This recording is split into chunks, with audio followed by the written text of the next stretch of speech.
ಇಲ್ಲೊಬ್ಬ police traffic ನಲ್ಲಿ ಹುಡುಗಿಗೆ ನೋಡಿತಾ ಇರ್ತಾನೆ.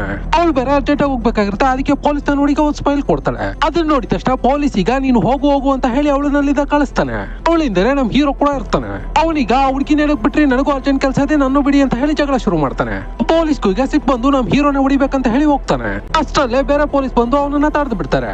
ನೆಕ್ಸ್ಟ್ ಡೇ ಯಾವ್ದೋ ಕೇಸ್ ವಿಷಯವಾಗಿ ಆ ಪೊಲೀಸ್ ಈಗ ನಮ್ ಹೀರೋ ಮನೆಗೆ ಬರ್ತಾನೆ. ಅಲ್ಲಿಗ ನಮ್ ಹೀರೋ ಹೆಂಡತಿನ ನೋಡಿ ಅವನಿಗೆ ಮೈ ಜುಮ್ ಅನ್ಸ್ಬಿಡುತ್ತೆ. ಅವಳಲ್ಲಿ ಇವನಿಗೋಸ್ಕರ ಕಾಫಿ ಮಾಡ್ತಾ ಇದ್ರೆ ಇವನ್ ಮಾತ್ರ ಅವಳು ನೋಡ್ಕೊಂಡು ತುಟಿ ಕಚ್ತಾ ಇರ್ತಾನೆ. ಈಗ ಅಲ್ಲಿಂದ ಸ್ವಲ್ಪ ಹೊತ್ತಿಗೆ ನಮ್ ಹೀರೋ ಮನೆಗ್ ಬಂದ್ ನೋಡಿದ್ರೆ ಅವನ ಹೆಂಡತಿ ಆಕಾಶನೇ ತಲೆ ಮೇಲೆ ಬಿದ್ದಿರೋ ಹಾಗೆ ನಿಂತಿರ್ತಾಳೆ. ಇವರು ಈಗ ಏನಾಯ್ತು ಅಂತ ಹೇಳಿ ತಿರುಗಿ ನೋಡಿದ್ರೆ ಆ ಪೊಲೀಸ್ ನ ಯಾರೋ ಶೂಟ್ ಮಾಡಿ ಖಾಲಿ ಮಾಡ್ಬಿಟ್ಟಿರ್ತಾರೆ. ಆಕ್ಚುಲಿ ಏನ್ ನಡೀತು ಅಂತ ಹೇಳಿದ್ರೆ ಆ ಪೊಲೀಸು ಆಸೆಯಿಂದ ನಮ್ ಹೀರೋಯಿನ್ ಹತ್ರ ಹೋಗ್ಬೇಕು ಅಂತ ಹೇಳಿ ಟ್ರೈ ಮಾಡ್ತಾ ಇರ್ತಾನೆ. ಆಗ್ಲೇ ಅಲ್ಲಿಗೆ ನಮ್ ಹೀರೋ ಮಗ ಬಂದು ಒಂದು ಪ್ಲಾಸ್ಟಿಕ್ ಅನ್ನ ಹಿಡ್ಕೊಂಡು ಇವನನ್ನ ಭಯ ಪಡಿಸೋವಾಗೆ ಆಟ ಆಡ್ತಾ ಇರ್ತಾನೆ. ಹಾಗದಕ್ಕೆ ಈ ಪೊಲೀಸು ನನ್ನ ಹತ್ರ ಒರಿಜಿನಲ್ ಗನ್ನೇ ಇದೆ ನೋಡು ಅಂತ ಹೇಳಿ ತೋರಿಸ್ತಾನೆ. ಚಿಕ್ಕ ಹುಡುಗನಿಗೂ ಈಗ ಅದನ್ನ ಮುಟ್ಟೋಡ್ಬೇಕು ಅಂತ ಹೇಳಿ ಆಸೆ ಉಟ್ಕೊಂಡ್ಬಿಡುತ್ತೆ. ಪ್ಲೀಸ್ ನನಗೆ ಒಂದೇ ಒಂದ್ಸಲ ಅದನ್ನ ಕೊಡ್ತೀರಾ, ಮುಟ್ಟೋಡಿ ವಾಪಸ್ ಕೊಡ್ತೀನಿ ಅಂತ ಕೇಳ್ತಾನೆ. ಇವನು ಈಗ ಗನ್ನ ಕೊಟ್ಟ ತಕ್ಷಣ ಹುಡುಗನು ಕೂಡ ಮಾಮೂಲಿ ಗನ್ ಅಂತೆ ತಗೊಂಡು ಶೂಟ್ ಮಾಡ್ಬಿಡ್ತಾನೆ. ಇದೀಗ ನಮ್ ಹೀರೋ ಗೊತ್ತಾಗಿ ಅವ್ನ ಮಗನ್ನ ಬೆರ್ಸಾಡ್ಕೊಂಡು ಹೊಡೆಯೋದಕ್ಕೆ ಅಂತ ಹೇಳಿ ಟ್ರೈ ಮಾಡ್ತಾ ಇರ್ತಾನೆ. ಈಗ ನಮ್ ಹೀರೋ ಈ ಮರ್ಡರ್ ನ ನಾನೇ ಮಾಡ್ದೆ ಅಂತ ಹೇಳಿ ಪೊಲೀಸ್ ಹತ್ರ ಹೋಗಿ ಸರೆಂಡರ್ ಆಗ್ತೀನಿ ಅಂತ ಹೀರೋಯಿನ್ ಹತ್ರ ಹೇಳ್ತಾನೆ. ಅದಕ್ಕೆ ನಮ್ ಹೀರೋಯಿನ್ ನೀವು ಸರೆಂಡರ್ ಆಗ್ಬಿಟ್ರೆ ಮುಂದೆ ನಮ್ ಜೀವನ ಹೇಗೆ ಅಂತ ಹೇಳಿ ಯಾರಿಗೂ ಗೊತ್ತಾಗದೆ ಈ ಬಾಡಿನ ಡಿಸ್ಪೋಸ್ ಮಾಡೋಣ ಅಂತ ಹೇಳಿ ಒಂದು ಐಡಿಯಾನ ಕೊಡ್ತಾಳೆ. ನಮ್ ಹೀರೋನು ಈಗ ಸರಿ ಅಂತ ಹೇಳಿ ಆ ಬಾಡಿನ ಈಗ ಕಾರ್ ಒಳಗಡೆ ಇಟ್ಕೊಂಡು ಅಲ್ಲಿಂದ ಹೋಗ್ತಾ ಇರ್ತಾರೆ. ಈಗ ಅಲ್ಲಿ ಚೆಕ್ ಪೋಸ್ಟ್ ಹತ್ರ ಪೊಲೀಸ್ನವರೆಲ್ಲ ಗಾಡಿಗಳನ್ನ ಸರ್ಚ್ ಮಾಡ್ತಾ ಇರ್ತಾರೆ. ಅದನ್ನ ನೋಡಿ ನಮ್ ಹೀರೋಯಿನ್ಗೆ ಆಟು ಬಾಯಿ ಬಂದಾಗ ಆಗ್ಬಿಡುತ್ತೆ. ಈಗ ಪೊಲೀಸ್ನವ್ರು ಬಂದು ಇವ್ರ ಕಾರ್ನ ಸರ್ಚ್ ಮಾಡಿದಾಗ ಅಲ್ಲಿ ಅವರಿಗೆ ಏನು ಸಿಗಲ್ಲ.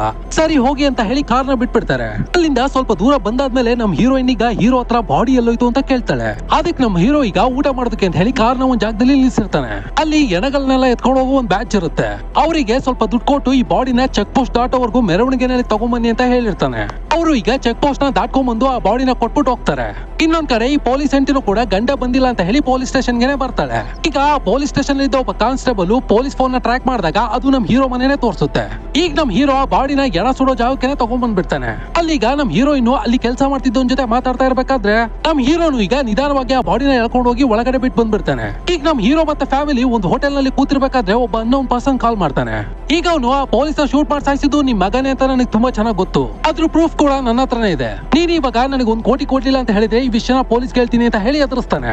ಅಷ್ಟೊಂದು ದುಡ್ಡನ್ನ ಮಿಡ್ಲ್ ಕ್ಲಾಸ್ ಹೀರೋಗೆ ಕೊಡೋದಕ್ಕಾಗತ್ತೆ. ಅದಕ್ಕೀಗ ನಾನೇ ಕೊಲೆ ಮಾಡಿದ್ದು ಅಂತ ಹೇಳಿ ವಿಡಿಯೋ ರೆಕಾರ್ಡ್ ಮಾಡಿ ಶೂಟ್ ಮಾಡ್ಕೊಂಡು ಸಾಯ್ಬೇಕು ಅಂತ ಹೇಳಿ ಡಿಸೈಡ್ ಆಗ್ತಾನೆ. ಈಗ ಪೊಲೀಸ್ ಗನ್ನಿಂದಾನೇ ಶೂಟ್ ಮಾಡ್ಕೋಬೇಕು ಅಂತ ಹೇಳಿ ಟ್ರೈ ಮಾಡ್ತಾನೆ. ಬಟ್ ಅದು ಫೈರ್ ಆಗಲ್ಲ. ಈಗ ಗನ್ನ ಚೆಕ್ ಮಾಡಿದ್ರೆ ಅದು ಲಾಕ್ ನಲ್ಲಿ ಇರುತ್ತೆ.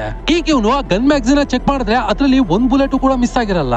ಅಂದ್ರೆ ಬೇರೆ ಯಾರೋ ಆ ಪೊಲೀಸ್ ನ ಶೂಟ್ ಮಾಡಿದಾರೆ ಅಂತ ಹೇಳಿ ನಮ್ ಹೀರೋಗೆ ಈಗ ಗೊತ್ತಾಗ್ಬಿಡುತ್ತೆ. ಆಗ್ಲೇ ಅವ್ನ ಫೋನ್ಗೆ ಪಕ್ಕದ ಮನೆ ಹುಡುಗ ಒಂದ್ ವಿಡಿಯೋನ ಕಳಿಸ್ತಾನೆ. ಅದ್ರಲ್ಲಿ ಯಾವ ಕಾನ್ಸ್ಟೇಬಲ್ ಆ ಪೊಲೀಸ್ ಫೋನ್ ನ ಟ್ರ್ಯಾಕ್ ಮಾಡ್ಕೊಂಡು ಹೀರೋ ಮನೆಗೆ ಬಂದು ಅವನೇ ದೂರದಿಂದ ನಿಂತ್ಕೊಂಡು ಈ ಪೊಲೀಸ್ ನ ಶೂಟ್ ಮಾಡಿ ಸಾಯಿಸ್ಬಿಟ್ಟಿರ್ತಾನೆ. ಈಗ ಇದೇ ವಿಡಿಯೋನ ತಗೊಂಡೋಗಿ ನಮ್ ಹೀರೋ